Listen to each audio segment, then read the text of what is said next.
爱生活，爱美食。大家好，我是小丽。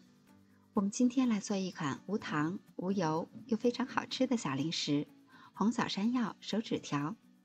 这款小零食从几个月的小宝宝到老人都可以每天食用，健康营养，又香又甜。下面我们开始吧。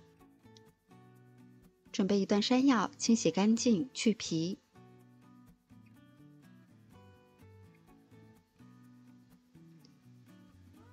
切成小段以后，放到盘子中。另外再准备几颗大枣，清洗干净，一同放到盘子里，隔水蒸熟。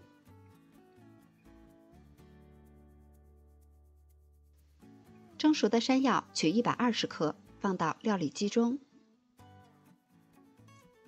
蒸熟的大枣，我们要去掉内核，一同放入到料理机中。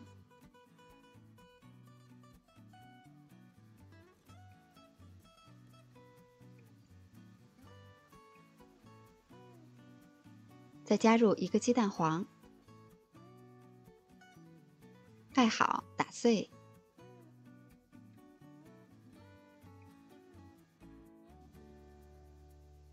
一直打到这样，山药呈比较细腻的状态。再少量多次的添加15克的低筋面粉。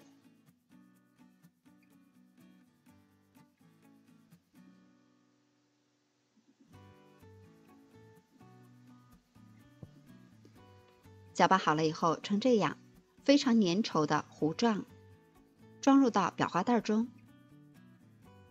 都准备好了以后，我们一条一条的挤到烤盘上，用力尽量要均匀。